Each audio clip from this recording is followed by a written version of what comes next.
Hello, everybody, boys and girls, ladies, gentlemen, all that good stuff. David from Flash by Vcyclenut here. I am super happy finally bolting on the first aftermarket exhaust onto my 25 MT07. And I'm going to start with the good old, forever trusted, always popular Akrapovic carbon exhaust. I ordered the one for the older bike, on Akrapovic's website. The part number is slightly different. It has a -1 at the end.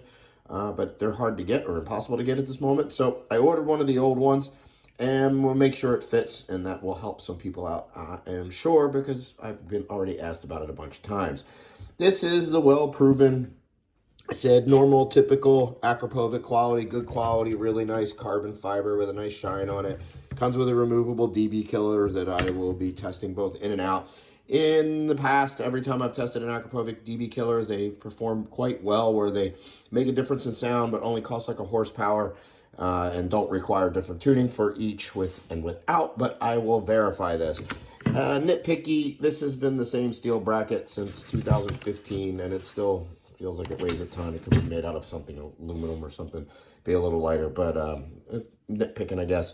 Whole system weighed a little bit less than 8 pounds. I haven't taken the stock system off yet to weigh it, to compare it, but I will get it bolted up and get you all the stuff that I normally do when I test. Get all my mapping done specifically for it and post those results for you. So let's get her done. In the process of installing the Akrapovic exhaust on my 25 MT07, and the only thing so far that I've noticed, I just had to oblong this hole a little bit on the bottom so that the bolt would go cleanly in when it went behind the rear set. Otherwise, so far, it looks like it's going to bolt right up. I just used a Dremel, a little round grinder. Took me like 2 minutes just to oblong it a little bit, and now it's fitting, and it seems like all is going to work. I'll let you know if it don't. Next quick tip is for these pesky exhaust gaskets that just love to fall out of the head when you're putting the exhaust on. So you can see they're really thick, lots of layers. You're fine to reuse them a couple times.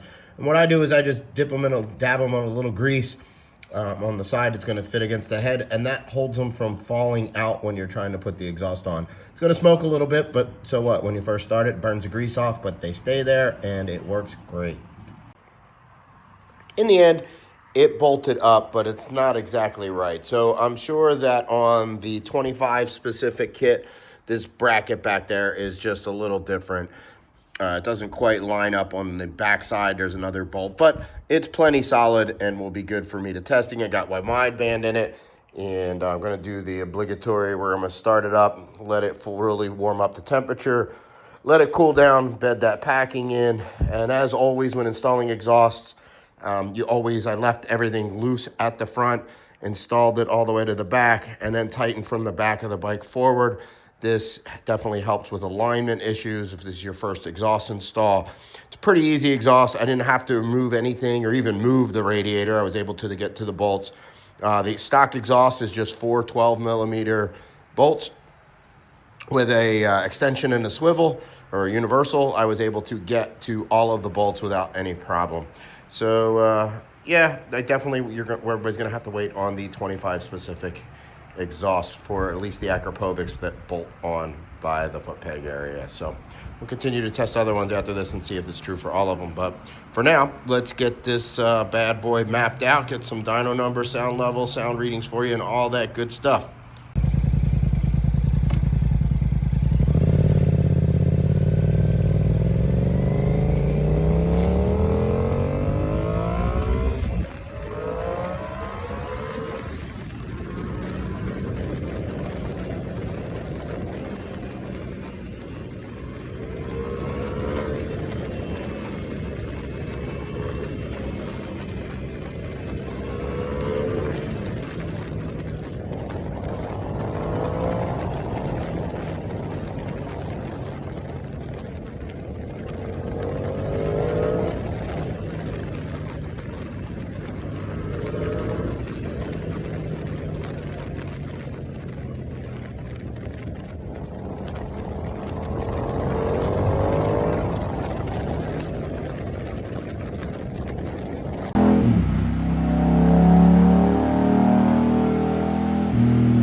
Hey everybody, thanks for watching my videos and for considering Flash by Vcyclenut for your ECU flash for your 2025 Yamaha MT07.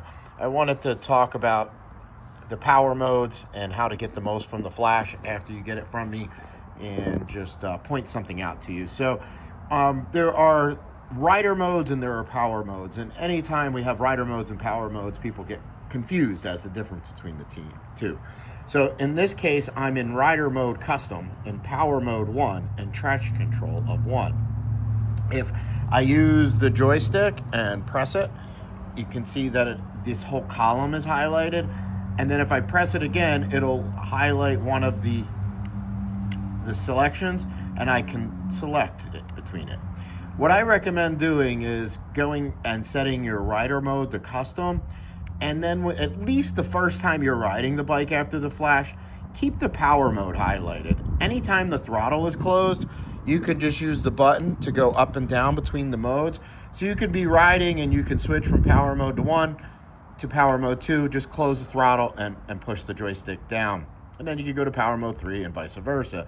So the modes after my flash, all 3 modes are going to make full power at full throttle. The difference is very noticeable between power mode 1 and 2. Power mode 1, the power comes on almost instantly. You can do it smooth, but you do have to pay more attention to it. On a chain motorcycle or any motorcycle, anytime you go from deceleration to acceleration, not only do you got to move the force of the gears from one side of the face of the gears to the other, you also have to take the chain out of the slack out of the chain.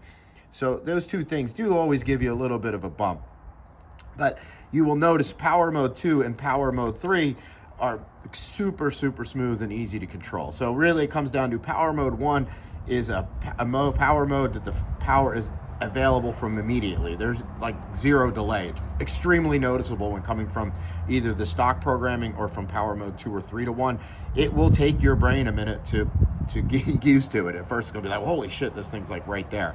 But after you ride it for, I don't know, it takes me like about 5 or 6 twists of the wrist, and I'm like, oh, okay. And you just got to slow down the initial one. Power mode 2 is really smooth and linear all the way through. You get a nice response from it. Really would, I think most people's sweet spot's going to be really good on a curvy road or any place that you want a little bit better throttle control than you would in power mode 1.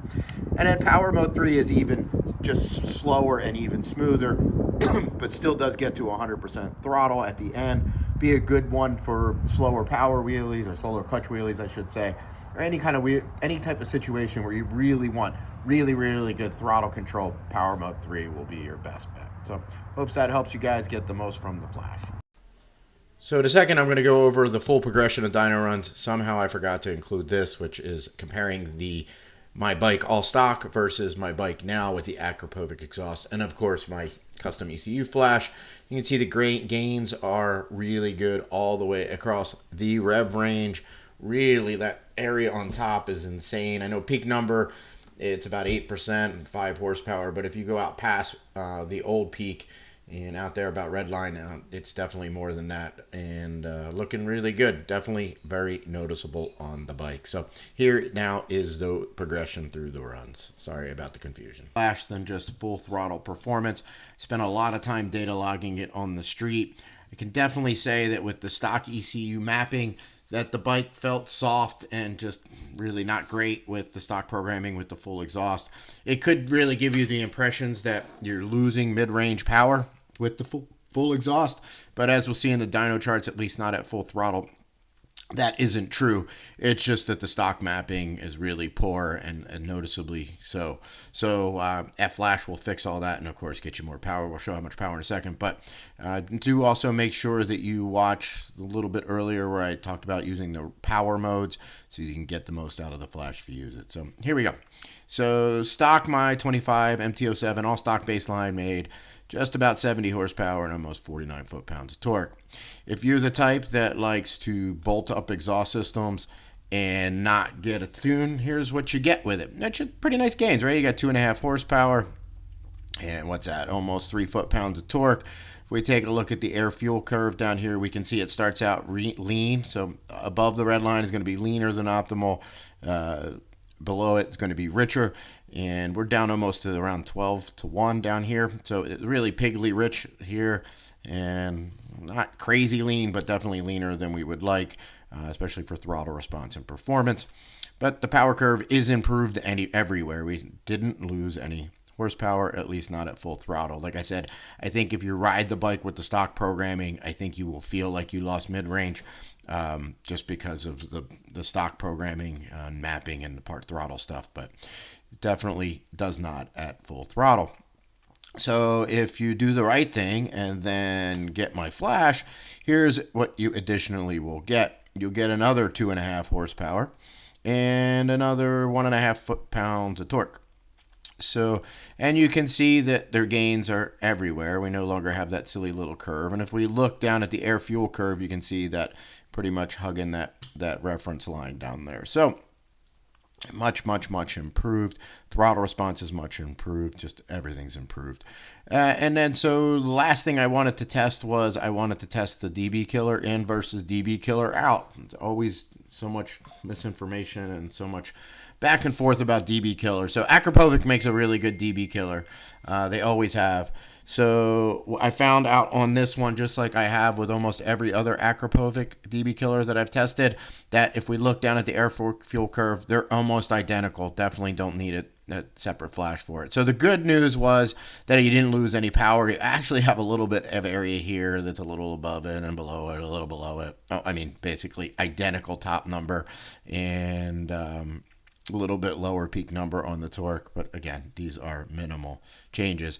But the bad news is it really didn't decrease the sound level at full throttle. So on the dyno runs, both with and without the DB killer, I got greater than 130 decibels. And then when I'm at idle with the DB killer in, I got 63 decibels. With it out, I got 68 decibels. I could definitely notice like between like maybe 4 and 6 grand, 6,500 or so, that it did sound quieter with the DB killer in it. So it'd be nice for your neighbors. Really doesn't cost you any horsepower. But basically the bottom line is you can run it either way with my flash and the bike will still perform great. So thanks guys for watching. Remember, hit that subscribe and like button for more motorcycle related content. Head on over to Vcyclenut.com for the very best in ECU flashes on the bikes that I support. Thank you so much.